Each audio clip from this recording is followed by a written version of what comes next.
Kuya, look, bili tayo noon. Ang tinig ni Luna ay pumunit sa katahimikan ng aming biyahe. Itinuro niya ang isang maliit, halos magigibang lamesa sa gilid ng kalsada. Sa ibabaw nito, may mga nakasalansan na sariwang kamoteng kahoy. Napailing ako at bahagyang bumagal ang takbo ng kotse. Saan galing yan? Sa gitna ng kawalan? Tanong ko, palubog na ang araw sa Laguna. At ang tanging nasa paligid namin ay mga hilera ng mga puno at malawak na bukirin. Wala ni isang bahay. Ang guhat.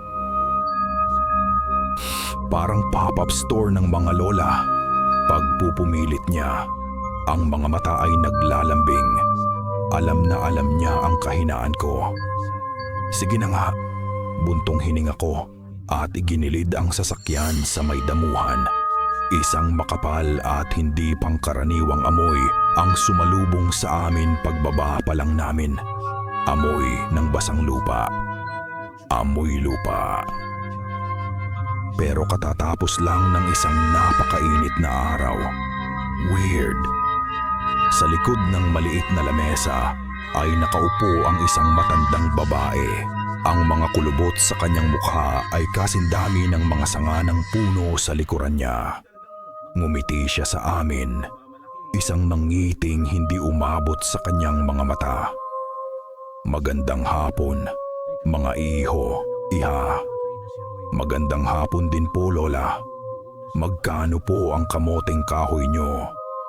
Tanong ko, habang sinusubukang huwag pansinin ang kakaibang pakiramdam na gumagapang sa batok ko. Mura lang para sa inyo, sabi niya. Ang boses ay malambing, ngunit may kaluskos. Parang tuyong dahon, 100 lang isang supot. Sariwa yan, kabubunot lang. Sa tabi niya, may isang dalagitang nakaupo sa isang maliit na bangko. Payat na payat. Maputla ang balat at ang buhok ay nakatakip sa kalahati ng kanyang mukha. Hindi siya gumagalaw, hindi kumukurap. Nakatitig lang siya sa kawalan. Napansin ni Luna ang tingin ko. Hi! Bati ni Luna sa dalagita na may kasamang alon ng kamay. Anong pangalan mo? Walang sagot.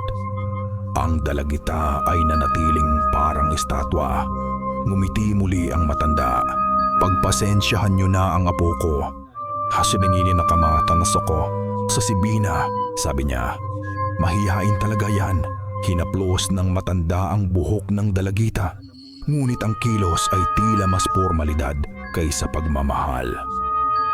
Habang inaabot ng matanda ang isang supot ng kamoteng kahoy, sandaling nagtama ang paningin namin ng dalagitang si Bina. At sa isang iglap na iyon, nakita ko ang isang bagay sa kanyang mga mata. Isang bagay na hindi ko malilimutan. Hindi iyon hiya. Iyon ay purong takot. Isang desperadong pagsusumamo. Tila may gusto siyang sabihin. Isang babalang hindi kayang bigkasin ng kanyang mga labi. Heto na, sabi ng matanda. Iniabot sa akin ang supot. Malamig ang kanyang kamay nang magdikit ang aming mga balat. Kinuha ko ang aking wallet. Salamat po, sabi ni Luna. Nakangiti pa rin. Lumapit siya ng kaunti sa dalagita. Salamat po, Ate Bina. Sa pagbanggit ng pangalan niya, bahagyang gumalaw ang ulo ni Bina. Sapat lang para makita ko. Isang butil ng luha ang tumulo mula sa isang mata niya. Pagsakay namin sa kotse, hindi ko na natiis. Did you see that? Ang weird no ang apo niya. Baka may sakit lang siya, kuya. Sagot ni Luna, niyayakap ang supot ng kamoteng kahoy. Naaawa nga ako sa kanya eh. Kunitam ang payat niya. Hindi na ako sumagot. Pinaharurot ko ang kotse palayo Pero pakiramdam ko, ang mga mata ni Bina ay nakasunod pa rin sa amin mula sa salamin sa likuran. Gabi. Ang amoy ng nilutong kamoting kahoy na may butter at asukal ay pumuno sa kusina. Masarap siya. Sobrang sarap sa paraang hindi mo maipaliwanag. Bawat kagat ay tila may kakaibang tamis na hahanap-hanapin mo. Sabi ko sa'yo, Kuya, masarap eh. Sabi ni Luna habang puno ang bibig. Ngumiti lang ako at kumain pa. Nang gabing iyon, habang nakahiga na ako sa kama, narinig ko ang ugong ng hangin sa labas ng bintana. Normal lang, pero kasabay ng ugong, may isang tunog. Isang tunog na napakaliit, napakahina, na baka guni-guni ko lang. Isang pamilyar na tunog na parang boses ng isang babae. Marco, bigla akong napabangon. Isang ginaw na hindi mula sa aircon ang biglang yumakap sa buo kong katawan. Tumingin ako sa paligid ng madilim na kwarto. Wala namang tao. Bumalik ako sa pagkakahiga. Kinukumbinsi ang sarili na imahinasyon ko lang iyon. Gawa lang ng pagod sa biyahe. Pero habang ipinipikit ko ang aking mga mata, hindi ang mukha ng matanda ang nakikita ko, kundi ang mga mata ni Bina na puno ng luha at puno ng babala. Isang malakas na katok sa pinto ang pumukaw sa amin. Mga pinsan, buksan niyo pundo to. May dala akong chicharon. Napangiti ako. Si Kuya Jojo. Kahit kailan, alam niya kung paano kami sorpresahin. Pagbukas ko ng pinto, isang nakangiting Jojo ang sumalubong sa akin. Bit-bit ang isang malaking supot ng pagkain at ilang bote ng soft drinks. Kuya, buti na padalaw ka, sabi ni Luna, sumilip mula sa likod ko. Siyempre naman, welcome committee niyo ko nang diba? Biro niya habang dumiretso sa aming maliit na dining area. Nung kinain niyo, aba, mukhang masarap yan ah. Huminto siya sa pagsasalita. Ang ngiti sa kanyang muka ay dahan-dahang naglaho. Ang kanyang mga mata ay nakapako sa isang bagay sa ibabaw ng lamesa. Ang natitirang kamoting kahoy na niluto namin na nakalagay sa isang platito. Bigla siyang namutla. Ang kulay sa kanyang muka ay tila hinigop ng lupa. Sa saan nagsimulang manginig ang boses niya. Saan niyo to nakuha? Nagkatinginan kami ni Luna. Diyan lang sa may daan, kuya. Sagot ko, medyo naguguluhan sa reaksyon niya. May nagtitindang maglola. Bakit? Maglola? Halos pabulong niyang tanong. Matanda. Tapos may kasamang payat na babae. Oo, sabi ni Luna. Si Ate Bina. Kilala mo sila, kuya? Sa pagbanggit ng pangalan, isang matinis na tunog ang umalingaw-ngaw sa kusina. Nabitawan ni Kuya Jojo ang hawak niyang platong babasagin. Kumalat ang mga piraso nito sa sahig. Ngunit hindi niya iyon pinansin. Ang kanyang mga mata ay nanlalaki sa takot. Nakatitig sa amin na parang nakakita siya ng multo. Diyos ko, bulong niya. Bigla siyang kumilos. Mabilis niyang kinuha ang supot na may lamang mga hilaw na kamoting kahoy na hindi pa namin naluluto. Kuya, teka, anong ginagawa mo? Sigaw ko, sinusubukang agawin iyon sa kanya. Itapon niyo tong pigato. Sigaw niya. Ang boses ay basag at puno ng isang takot na hindi ko pa kailanman nakita sa kanya. Lahat ng to itapon niyo ngayon na. Ano ka ba? Pagkain yan. Giit ko. Bakit ka ba nagkakaganyan? Para kang praning. Hinawakan niya ako ng mahigpit sa magkabilang balikat. Ang kanyang mga daliri ay bumaon sa aking laman. Tumingin siya diretso sa aking mga mata at sa mga mata niya, nakita ko ang purong lagim. "Hindi niyo naiintindihan, Marco," sabi niya. Nanginginig ang buong katawan. "May sumpa ang lupang yan. Ang babaeng yan. Sumpa. Kuya, nasa 2025 na tayo. Walang ganyan." Tinabig ko ang kamay niya. Iritasyon ang gumuhit sa aking muka. Hindi niya ako pinansin. Tumingin siya sa amin ni Luna. Ang mukha niya ay puno ng desperasyon. Kinuha niya ang supot at nagmamadaling lumabas ng pinto para itapon niyon sa basurahan sa labas. Pagbalik niya, hingal na hingal siya. "Makinig kayo sa akin. Please." Pagmamakaawa niya. Wag na kayong kakahain pa niyan. Wag niyo nang hahawakan pa yan." Natahimik kaming lahat. Tanging ang paghinga lang naming tatlo ang maririnig. Ang dating masayang gabi ay nabalot ng isang mabigat at malamig na takot. Tiningnan ko siya, naghihintay ng paliwanag. Umiling si Kuya Jojo, may mga luhang namumuo sa gilid ng kanyang mga mata. At sinabi niya ang mga salitang magiging simula ng aming pinakamadilim na bangungot. "Hindi niyo binili yan," sabi niya sa nanginginig na boses. "Ibinigay yan sa inyo para may kapalit." Huminto siya at sa katahimikan, ibinulong niya ang huling mga salita. "Ang kaluluwa niyo." Madaling araw, isang malalim, mabigat na pagkakatulog. Yung tipo na pagod ang iyong katawan at isip, ngunit may mali. Ang malambot na kutsyon ay nawala. Napalitan ito ng matigas at basang lupa sa ilalim ng aking mga paa.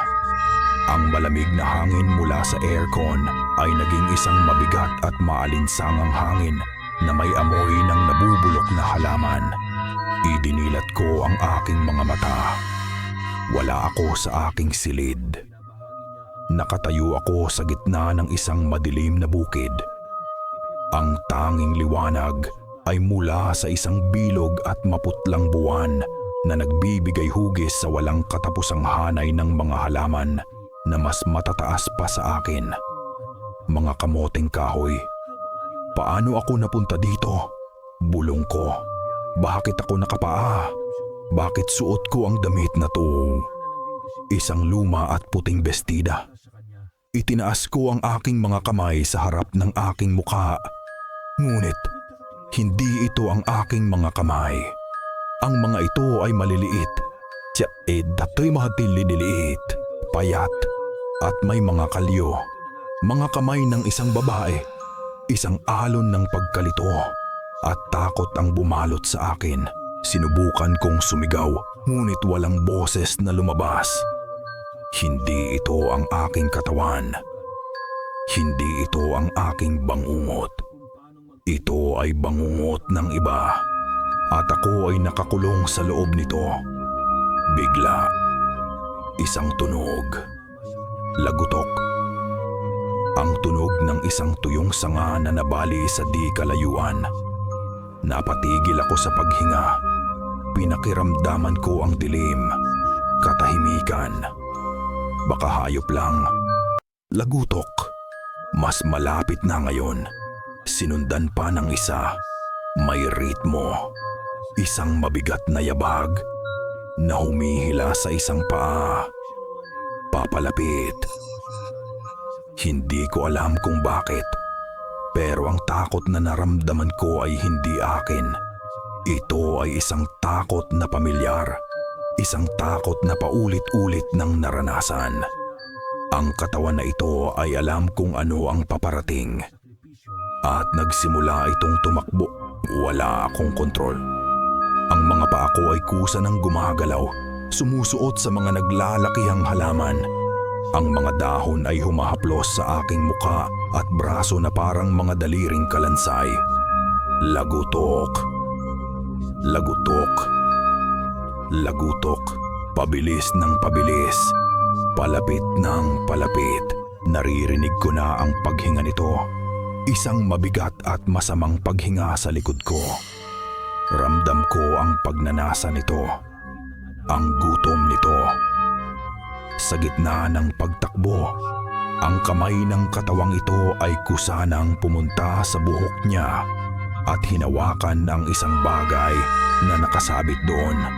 Isang maliit na bagay na gawa sa plastic, isang butterfly hair clip. Tila ito na lang ang natitirang normal na bagay sa mundong ito ng kabaliwan. Pero huli na ang lahat. Natapilok ako. Bumagsak ako sa basang lupa. Sinubukan kong gumapang palayo. Ngunit isang kamay ang humawak sa aking sakong. Isang kamay na hindi balat, kundi parang mga ugat ng puno. Matigas, magaspang, at sobrang lamig. Lagutok. Ang tunog ay nasa tabi ko na. Dahan-dahan akong lumingon. Hindi ko makita ang mukha nito sa dilim. Tanging ang isang balangkas na mas matangkad kaysa sa mga puno ng kamoteng kahoy. Ibinuka ko ang aking bibig upang sumigaw. Ngunit walang tunog. Isang tahimik na sigaw ng purong lagim habang hinihila ako nito pababa, pababa, palubog sa mismong lupa. Isang sigaw. Napabalikwas ako ng bangon, humahabol sa aking hininga. Ang aking damit ay basang-basa ng pawis. Ang puso ko ay kumakaripas sa loob ng aking dibdib. Nasa kwarto ako. Ligtas. Panaginip lang. Panaginip lang. Paulit-ulit kong sinabi sa sarili ko. Sinusubukang pakalmahin ang aking nanginginig na katawan. Panaginip lang yon. Ngunit, habang sinasabi ko yon, may naamoy ako. Isang pamilyar na amoy na hindi dapat narito sa loob ng isang malinis at naka-aircon na silid. Ang amoy na sumalubong sa amin kanina sa gilid ng kalsada. Ang amoy mula sa aking panaginip. Amoy ng basang lupa. Model thinking thoughts, experimental. Auto-expand to view model thoughts, chevron to right. Nanginginig ang kanyang mga kamay habang dinadampot ang telepono mula sa sahig. Sa screen, nagliliwanag ang pangalan. Kuya Jojo calling. Nagkatinginan kami. Isang tingin na puno ng tanong at takot. Ang parehong tao na nagbabala sa amin kagabi. Tumango ako. Sagutin mo. I-loudspeaker mo. Sinunod niya. Ang daliri niya ay nanginginig habang pinipindot ang answer icon. Hello? Boses ni Luna. Basag. Ang unang narinig namin ay hindi boses, kundi ang mabilis at putol-putol na paghinga ni Kuya Jojo na may kasamang static. Tila tumatakbo siya. Luna, Marco. Boses niya puno ng pag-aalala. Nasaan kayo? Ayos lang ba kayo? Kuya. Humikbi si Luna. Hindi na napigilan ang sarili. Yung kamote, bumabalik. Isang sandali ng katahimikan sa kabilang linya. Narinig namin siyang mahinang nagmura. Nakakain kayo, sabi niya. Hindi iyon tanong. Iyon ay isang kumpirmasyon. Isang malagim na hatol.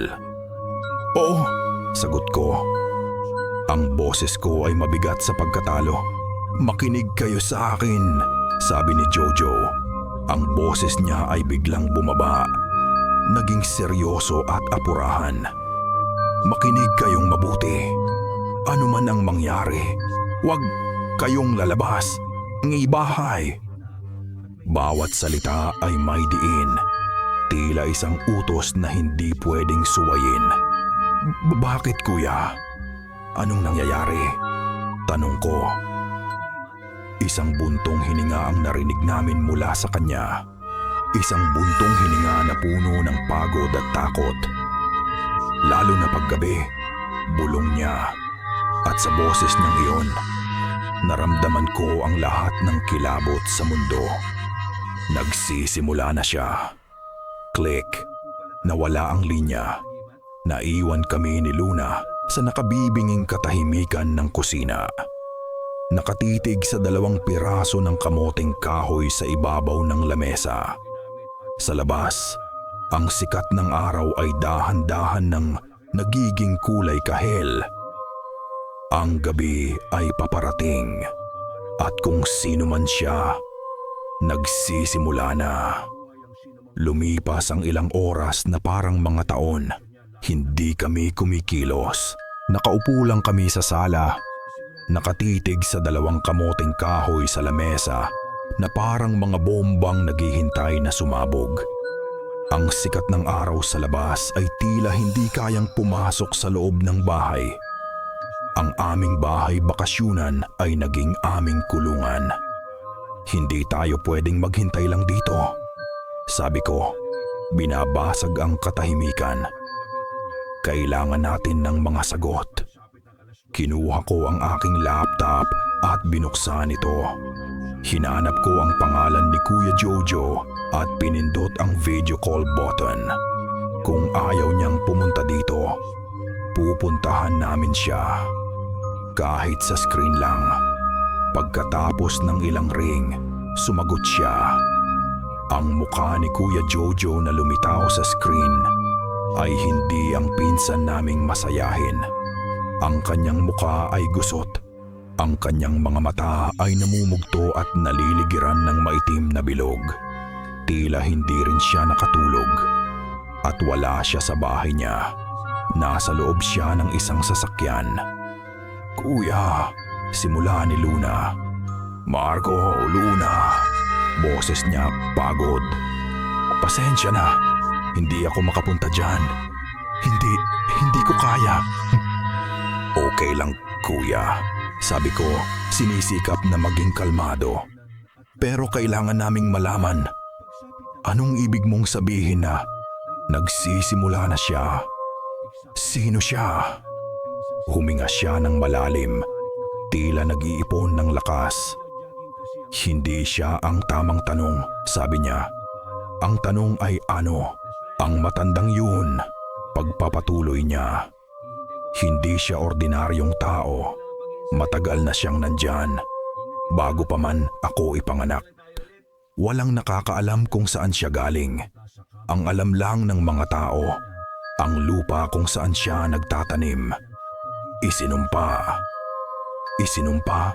Paano?" tanong ko. "Walang ibang tumutubo sa bukid na yon kundi kamoteng kahoy. At hindi nauubos. Kahit anong oras mo daanan, laging may bunga, laging may tinda. Ang mga taga rito, iniiwasan nila yon. May mga kwento, mga taong naligaw, mga turista na napadaan, na bumili at kumain at hindi na muling nakita. Naramdaman kong nanuyo ang aking lalamunan.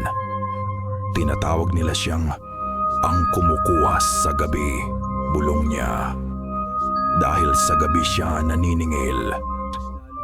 Biglang nag-glitch ang video feed. Nag-pixelate ang mukha ni Kuya Jojo at nawala ng 1 segundo. Pagbalik, nagpatuloy siya. Hindi alam na may nangyari. 10 taon na ang nakalipas. Nagsimulang manginig ang boses niya. "Mayroon akong kaibigan, si Leo. Kalaro ko mula pagkabata. Isang hapon, gutom na gutom kami, nag-ambagan kami para makabili ng kamote mula sa matanda. Pinagsabihan kami, pero hindi kami naniwala. Napatingin siya sa kawalan, inaalala ang isang masakit na nakaraan. Kinain namin yon. Ang sarap, katulad ng sinabi niyo. Pero kinagabihan, nagsimula siyang magkalagnat. Nagising siya na sumisigaw. May mga masasamang panaginip daw. Mga bangungot tungkol sa isang bukid. Isang nilalang na humahabol sa kanya sa dilim. Isang pamilyar na kilabot ang gumapang sa aking gulugod. Ang bangungot. Pagkatapos ng 3 araw, nawala na lang siya. Hinanap namin siya kahit saan. Pero parang binuksan ng lupa at nilamon siya ng buo. Walang bakas. Sa puntong iyon, hindi na napigilan ni Kuya Jojo ang kanyang mga luha. Umiyak siya sa harap ng kamera. Isang iyak na puno ng 10 taong pagsisisi. Kasalanan ko, sabi niya. Basag ang boses. Sana pinigilan ko si Leo noon. Sana hindi ko siya hinayaang kumain. Habang nagsasalita siya, muling nag-glitch ang screen. Pero sa pagkakataong ito, hindi lang ito static. Sa loob ng isang iglap, sa isang frame na mas mabilis pa sa isang kurap, ang umiiyak na mukha ni Kuya Jojo ay napalitan ng isang mukha. Ang mukha ni Bina. Maputla, basang-basa sa luha at ang kanyang bibig ay nakabuka sa isang sigaw na walang tunog. Isang imahe ng dalisay na pagdurusa. At pagkatapos, click, naputol ang linya. Naiwan kami ni Luna sa nakabibinging katahimikan, nakatitig sa blankong screen ng laptop kung saan ilang sandali lang ang nakalipas ay naroon ang isang multo. Nakita mo yon? Tanong ko. Ang boses ko ay halos hindi lumalabas. Dahan-dahang tumango si Luna. Ang kanyang mukha ay kasing putla ng aparisyon na nakita namin sa screen. Ang takot ay hindi na isang bagay na nararamdaman lang. Ito ay isang bagay na nakikita. Isang bagay na totoo. At ito ay nasa loob ng aming koneksyon sa internet. Nasa loob ng aming bahay. Si Luna ang unang bumasag sa katahimikan. Ngunit ang boses na lumabas sa kanya ay mahina at malayo. Tila nang gagaling sa ibang lugar. Isang bulong na hindi para sa akin, kundi para sa hangin. Nasa loob ng kasava, yung sagot. Tumingin ako sa kanya, naguguluhan. Anong sinasabi mo? Umiling lang siya, tila bumalik sa sarili. Ang kanyang mga mata ay kumurap-kurap na parang nagising mula sa isang panaginip. Hindi ko alam, kuya, sabi niya. Ang sarili niyang boses ay naguguluhan. Hindi ko alam kung bakit ko sinabi yon, ngunit nasabi na niya. At sa gitna ng lahat ng kabaliwan, sa gitna ng lahat ng aming takot, ang mga salitang iyon ay tumatak sa aking isipan. Nasa loob ng kasava, ang sagot. Ang aming mga mata ay sabay na napalingon sa lamesa sa kusina, kung saan ang 2 piraso ng kamoteng kahoy ay naghihintay. Hindi na sila pagkain. Sila ay isang misteryo. O marahil isang susi. Walang kumikilos, walang nagsasalita. Ang mga salita ni Luna ay nakabitin sa hangin. Isang hamog ng misteryo at takot. Nasa loob ng kasava, ang sagot. Hindi ko alam kung ano ang nag-udyok sa akin. Siguro ang desperasyon. Siguro ang pagod na sa pagiging biktima. O siguro may parte sa akin na gustong patunayan na mali ang lahat ng ito, na isa lang itong masamang biro. Tumayo ako, naglakad ako papunta sa lamesa. Kinuha ko ang isa sa 2 kamoteng kahoy. Malamig ito sa aking palad. Mas mabigat kaysa sa dapat. Pumunta ako sa kusina at kumuha ng pinakamatalim na kutsilyo. Bumalik ako sa sala kung saan nakaupo pa rin si Luna. Nakatitig sa akin. Ang kanyang mga mata ay pinaghalong takot at pag-asa. Inilapag ko ang kamoteng kahoy sa sahig na gawa sa kahoy. Itinaas ko ang kutsilyo.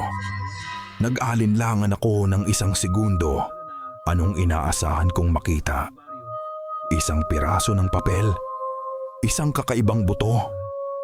Itinarak ko ang kutsilyo sa gitna nito. Isang mahinang tunog ng paghiwa ang narinig. Ngunit walang puting laman ng kamote ang lumitaw. Sa halip, isang maitim at mapulang likido. Malapot na parang lumang dugo. Ang dahan-dahang umagos mula sa hiwa. Dumidikit sa sahig. Kuya, narinig kong bulong ni Luna, puno ng pangingilabot. Hindi ako huminto. Itinuloy ko ang paghiwa. Naramdaman kong may tumamang matigas sa dulo ng kutsilyo. Hindi ito bato. May hugis gamit ang dulo ng kutsilyo. Maingat kong inungkat ang bagay na nasa loob.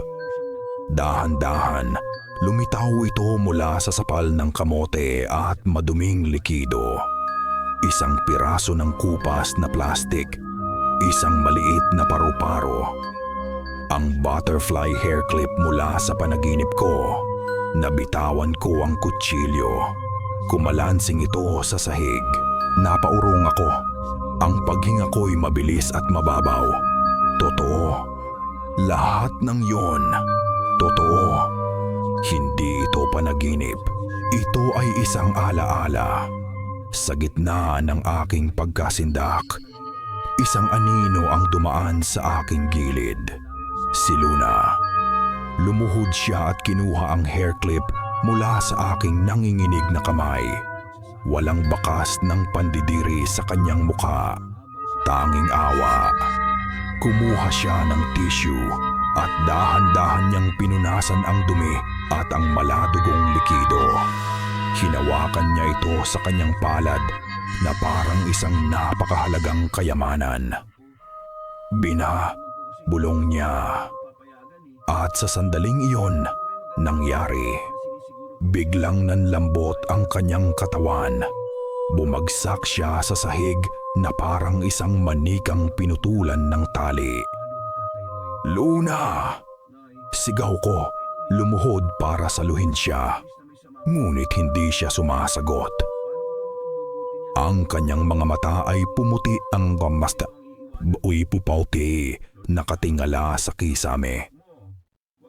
Ang kanyang mga labi ay bahagyang nakabuka. Ang hair clip ay mahigpit pa ring hawak sa kanyang kamay. Luna! Gumising ka! Anong nangyayari sa'yo? Niyugyug ko siya.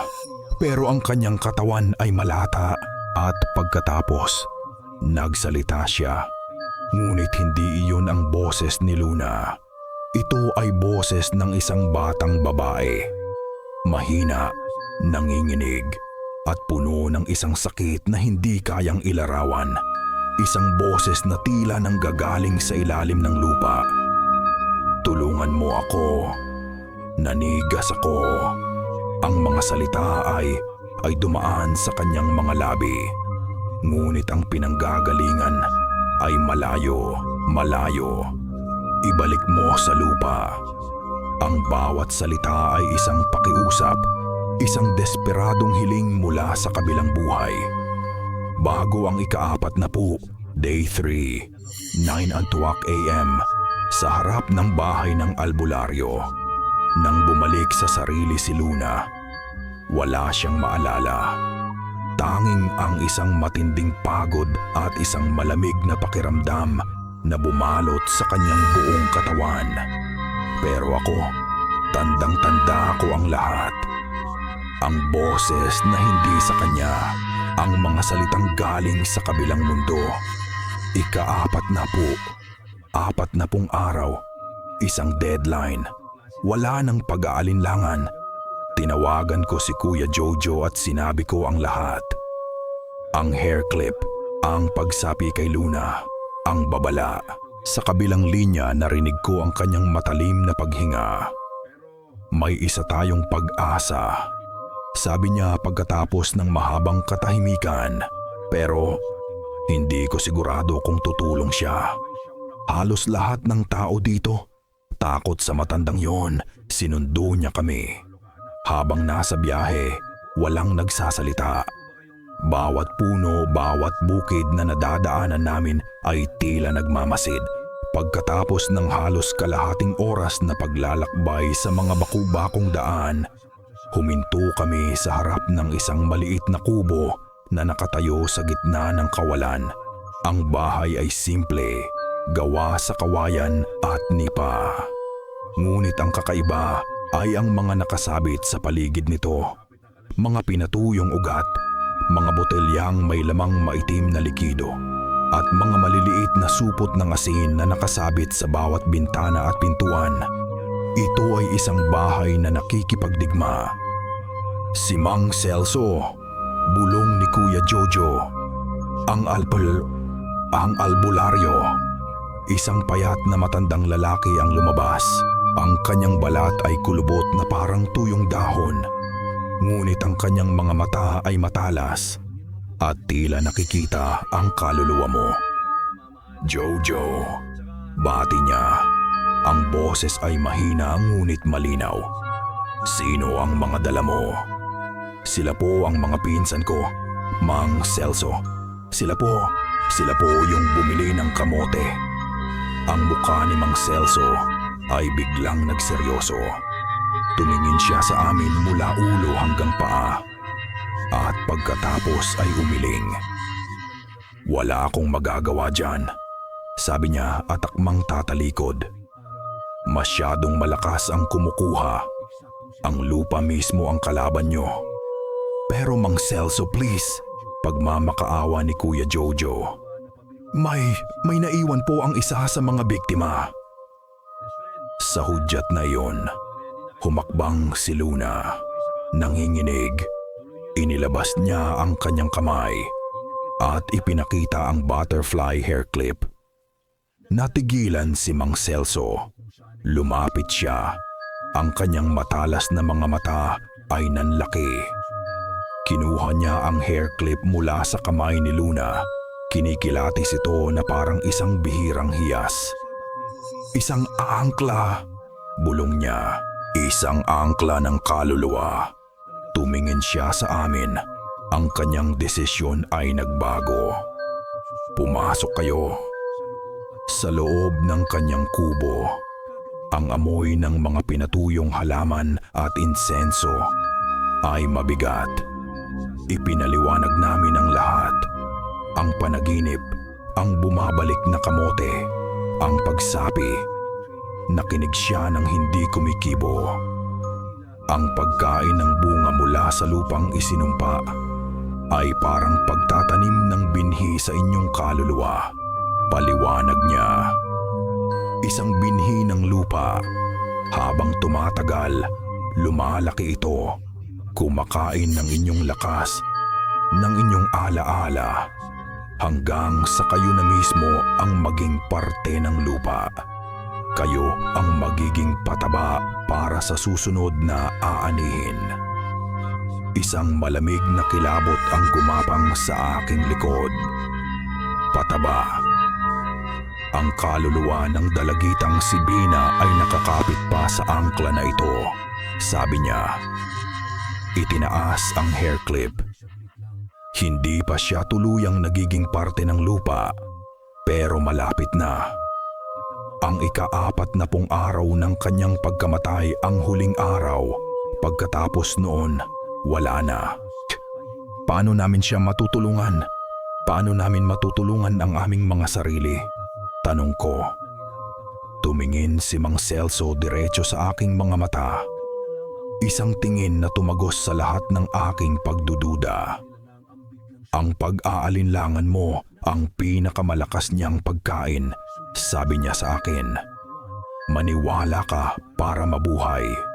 Pagkatapos ay ibinaling niya sa niya ang tingin sa aming lahat.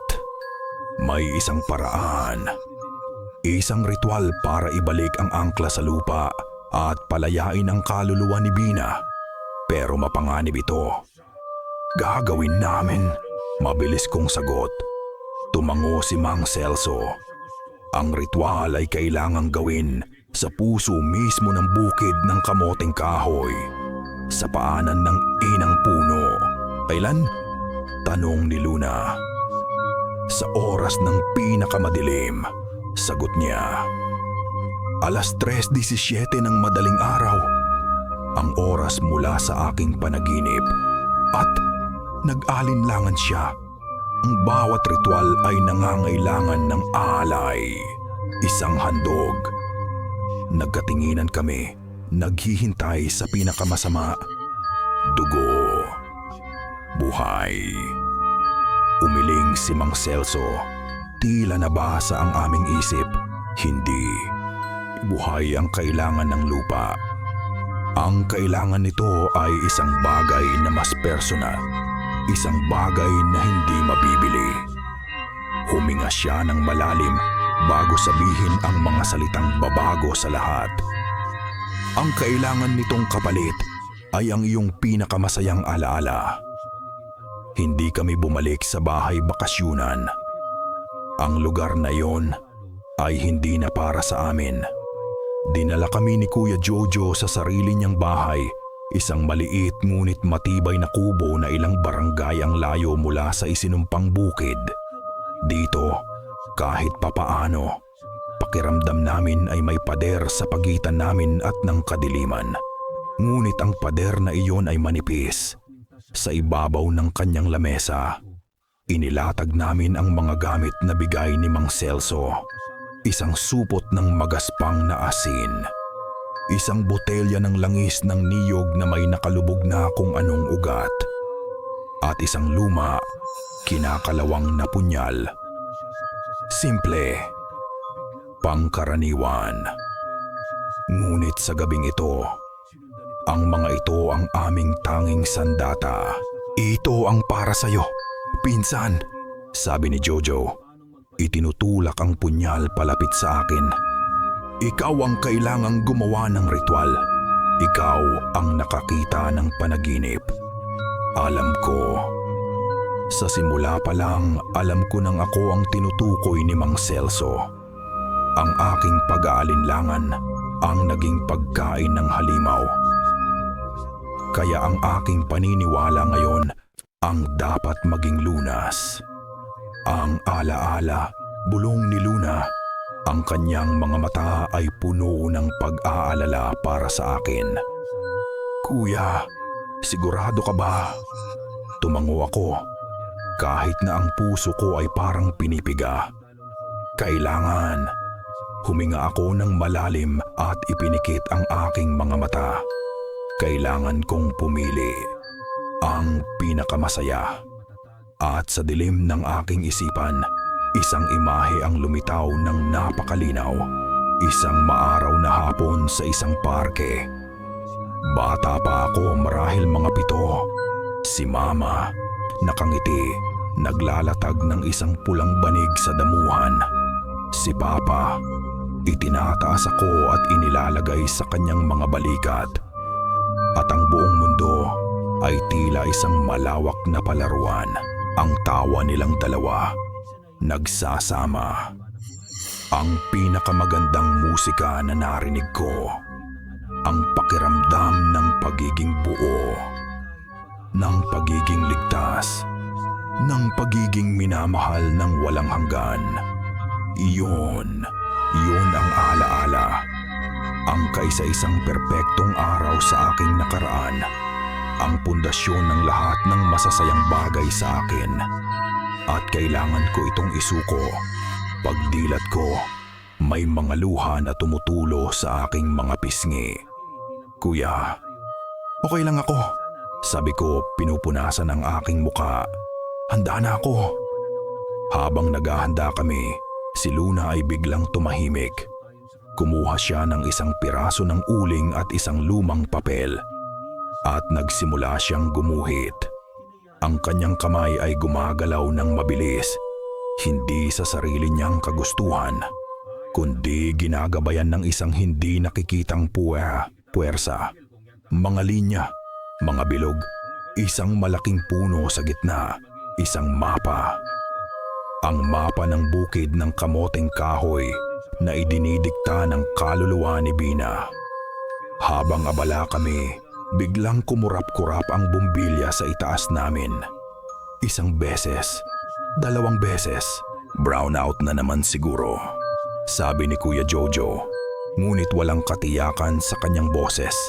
Pagkatapos, isang tunog. Isang mahinang kaluskos mula sa bubong na yero. Parang isang sanga na hinahangin. O parang mga kuko ng isang ibon. O parang mga daliri na marahang kumakaskas. Nagkatinginan kaming tatlo. Walang nagsasalita. Pinakiramdaman namin ang katahimikan. Ang aming mga hininga ay pigil. Inilapag ni Kuya Jojo ang kanyang kamay sa aking balikat. Ang pagkakahawak niya ay mahigpit at matatag.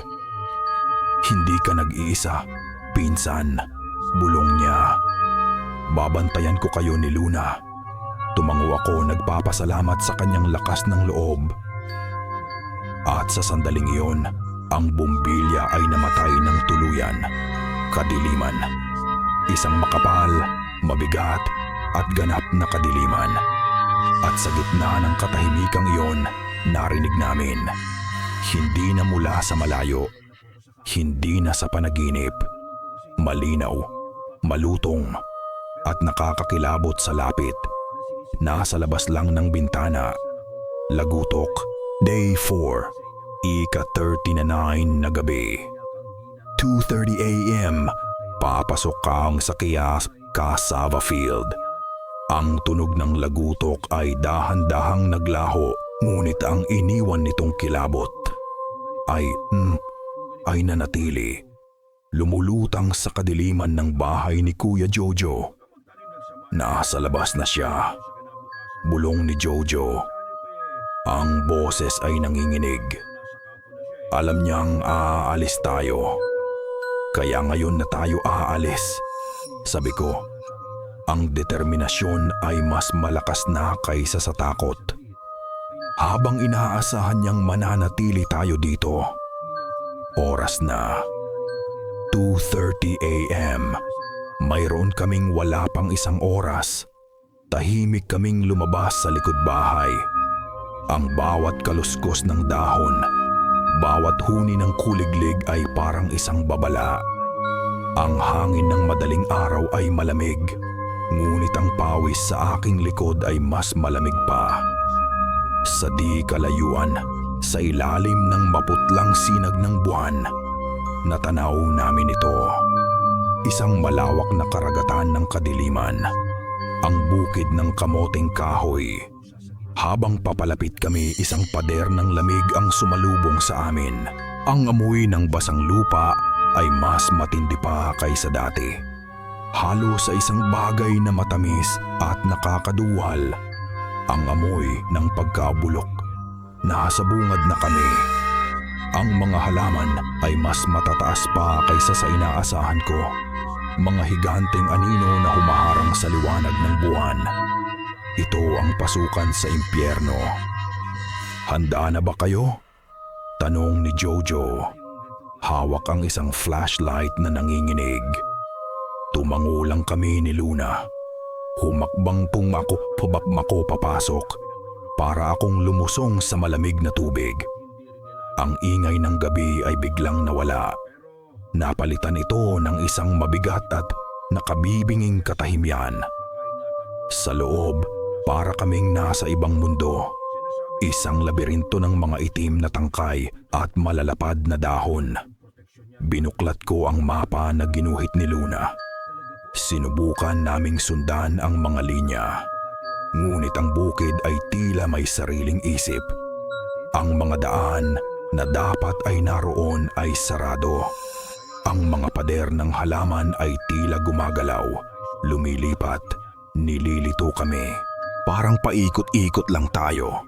Sabi ko pagkatapos ng ilang minutong paglalakad. Ang pagkadismaya ay gumagapang sa aking boses.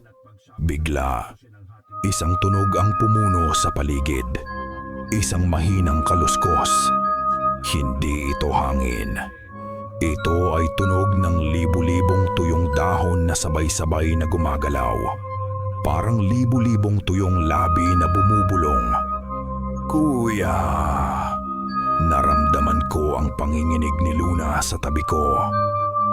Dito na ako halos bumigay. Ang lohika ay walang silbi dito. Ang mapa ay walang silbing. Wawala kami at pinagmamasdan kami. Nang akma na akong susuko, naramdaman ko ang kamay ni Luna na humawak sa akin. Ang kanyang kamay ay malamig, ngunit ang pagkakahawak niya ay mahigpit. Kuya, bulong niya. Ang kanyang mga mata ay nakapikit. Nararamdaman ko siya. Nararamdaman ko si Bina. Idinilat niya ang kanyang mga mata. At sa dilim, tila may isang mahinang liwanag sa loob ng mga ito. Dito ang daan. Nagsimula siyang maglakad. Hindi na tumitingin sa mapa, kundi sumusunod sa isang landas na siya lang ang nakakakita. Wala kaming nagawa kundi sumunod. Ang aming pananampalataya ay nakasalalay na ngayon sa isang babaeng ginagabayan ng isang multo. Sinundan namin siya sa mga masisikip na daanan, sa mga lugar na tila walang patutunguhan, at pagkatapos, narating namin ang isang maliit na bilog na espasyo kung saan mas kaunti ang mga halaman. Isang saglit na ginhawa, pero sa likuran namin, isang sigaw ang pumunit sa katahimikan. Oo. Napalingon kami. Si Jojo. Nakaturo ang kanyang flashlight sa isang bagay sa dilim. Ang kanyang muka ay nababalot ng purong lag. Itinutok ko ang sarili kong flashlight sa direksyon na iyon. Ang sinag ng liwanag ay gumuhit sa kadiliman. At doon, nakita namin sila. Sa pagitan ng bawat hilera ng mga halaman, nakatayo ng tuwid at hindi gumagalaw. Mga anyong tao, 12 sa kanila, gawa sa mga tuyong tangkay at dahon ng kamoting kahoy na pinagkabit-kabit upang maging mga payat na katawan. Mga nakatayong bantay. Isang tahimik na hukbo na naghihintay sa amin sa dilim. Nanigas kami sa aming kinatatayuan. Ang sinag ng aming mga flashlight ay nanginginig habang gumagala sa mga tahimik na anyo. Ang bawat isa ay magkakaiba, ang hugis. Ang ilan ay payat, ang ilan ay kuba. Tila mga karikatura ng mga taong minsang nabuhay. Ang kanilang mga braso ay mga tuyong sanga ang kakanganan na mamahatang. Sititang kanilang mga mata ay mga butas na nakatitig sa kawalan. Hindi sila gumagalaw. Ngunit ang kanilang presensya ay mas mabigat kaysa sa isang hukbong sumisigaw. Anong mga yan? Hirap na tanong ni Jojo. Mga kaluluwang ina niya, bulong ni Luna.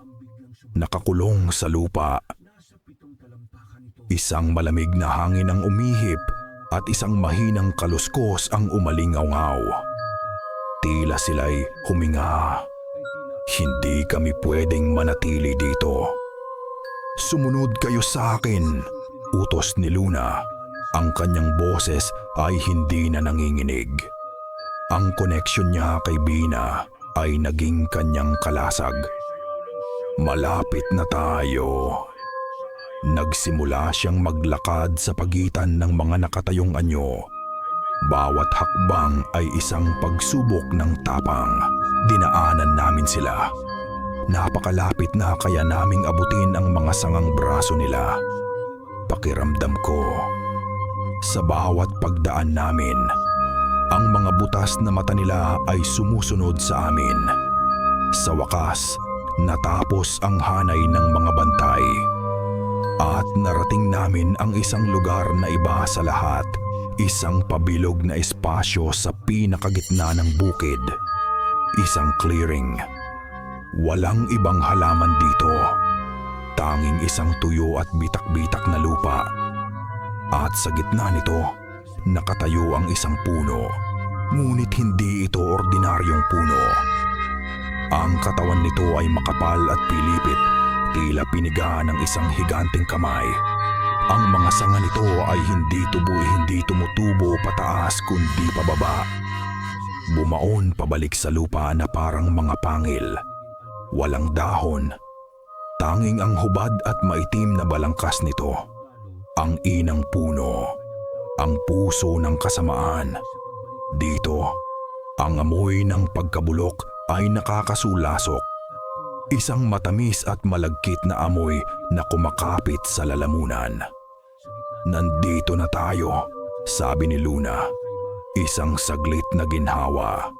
Nakaya namin. Narating namin. Ngunit ang ginhawa ay panandalian. Mula sa likod ng inang puno, isang anino ang dahan-dahang lumitaw. Si Lola Elpidia. Pero hindi na siya ang matandang nakilala namin.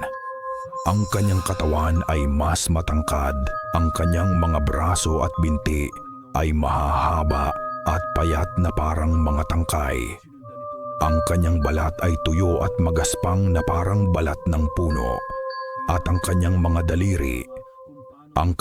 daliri ay mahahaba at matutulis, nagmistulang mga ugat na handang manakal.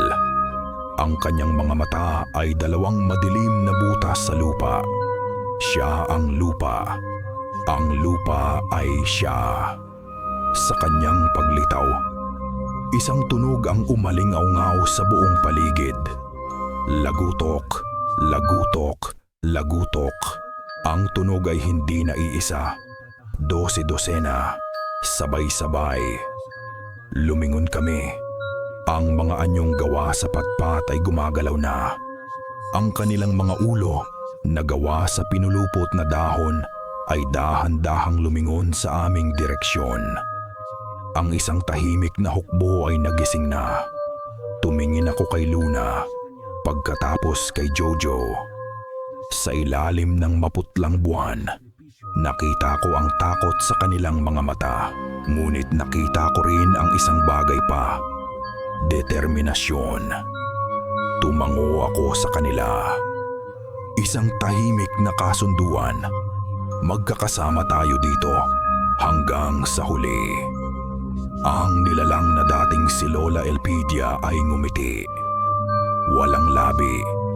Tanging isang paggalaw ng kanyang malakahoy na mukha.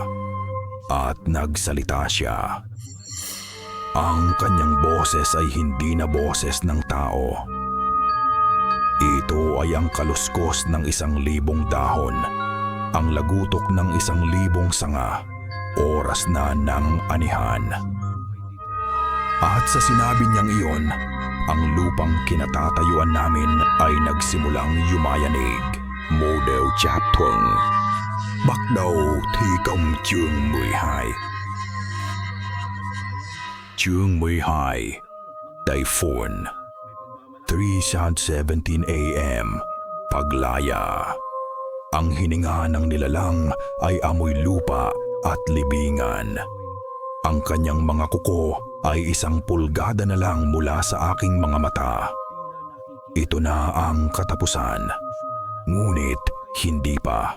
Sa huling hibla ng aking lakas, habang ang aking dugo ay tumutulo pa mula sa aking palad, itinarak ko ang punyal sa pinakagitna ng inang puno. Kasabay ng pagbaon ng bakal sa lumang kahoy, isang sigaw ang pinakawalan ni Luna. Isang sigaw na hindi natakot-takot kundi puno ng kapangyarihan at awa. Bina, malaya ka na. Isang nakakasilaw na liwanag ang biglang sumabog mula sa punto kung saan nakatarak ang punyal. Hindi ito liwanag ng kuryente. Ito ay isang liwanag na malambot, maputi at dalisay. Isang liwanag ng kaluluwa. Ang nilalang na Elpidia ay napasigaw, ngunit sa pagkakataong ito, puno ng pagkabigla at tunay na sakit. Napahinto siya sa kanyang pag-atake. Ang kanyang mga kamay ay nakatakip sa kanyang mukha na parang nasusunog. Ang liwanag ay kumalat sa buong inang puno. Dumaloy sa mga pilipit nitong sanga at gumapang pababa sa mga ugat na nakabaon sa lupa. At mula sa lupa, Sa paanan ng puno, isa pang anyo ang dahan-dahang lumitaw. Isang anyo na gawa sa parehong liwanag. Si Bina, ngunit hindi na siya ang payat at takot na dalagitang nakita namin. Ang kanyang mukha ay kalmado. Ang kanyang mga mata ay hindi na puno ng luha, kundi ng kapayapaan. Nakasuot pa rin siya ng puting bestida, ngunit ngayon, ito ay nagliliwanag. Lumingon siya sa amin, sa akin, kay Jojo, at lalo na kay Luna. At ngumiti siya. Isang ngiti ng pasasalamat na hindi na kailangan pang bigkasin. Pagkatapos, humarap siya sa naghihirap na nilalang na Elpidia. Dahan-dahan siyang lumapit dito. Inilahad niya ang kanyang mga kamay. Isang kilos hindi ng galit, kundi ng pag-unawa. At niyakap niya ito. Sa pagyakap ng liwanag sa kadiliman, isang matinding sigaw ang pinakawalan ni Elpidia. At ang kanyang anyo ay nagsimulang gumuho. Ang kanyang malakahoy na balat ay naging abo. Ang kanyang mga sangang braso ay naging alikabok.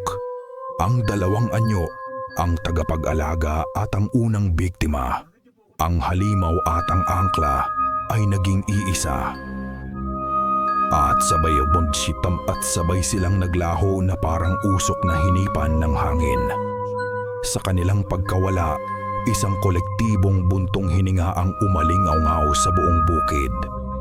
Isang tunog ng paglaya mula sa libu-libong kaluluwang nakakulong. Ang mga anyong patpat ay biglang nanghina at sabay-sabay na bumagsak, bumalik sa pagiging mga ordinaryong tuyong halaman.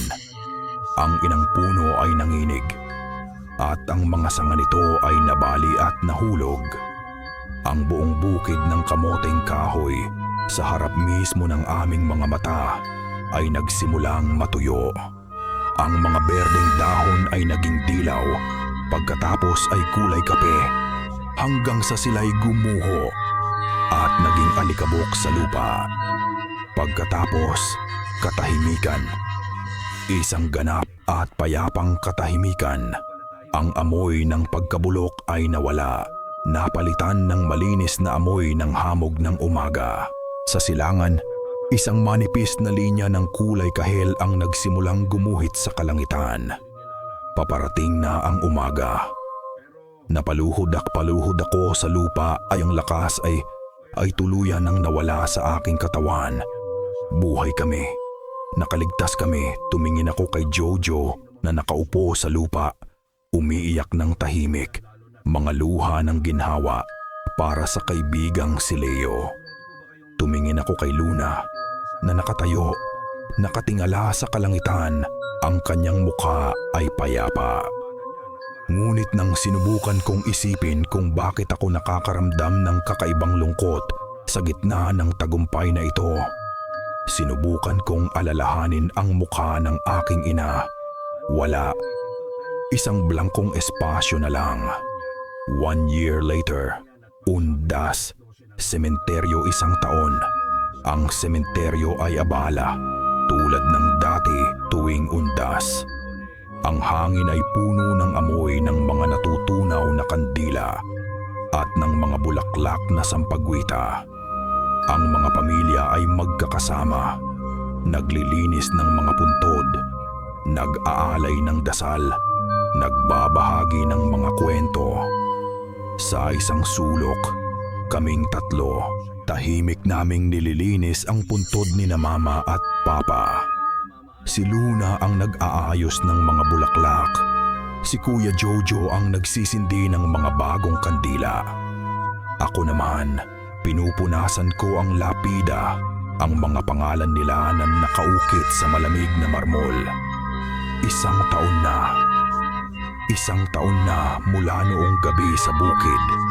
1 taon na blangko ang espasyo sa aking isipan kung saan dapat naroon ang mukha nila. Pero sa paglipas ng panahon, natutunan kong tanggapin. Ang alaala ay nawala. Oo, ngunit ang pagmamahal na iniwan nito, narito pa rin. Isang payapang kalungkutan, isang sakripisyong may kahulugan. Hindi na ako ang Marco na umuwi dito 1 taon na ang nakalipas. Ang Marco na iyon ay nagyayabang sa kanyang lohika, bulag sa mga bagay na hindi kayang ipaliwanag. Ang Marco na iyon ay namatay sa bukid ng kamoteng kahoy. Pagkatapos naming magdasal para sa aming mga yumaong kamag-anak, naglakad kami papunta sa isang halos nakalimutang bahagi ng sementeryo.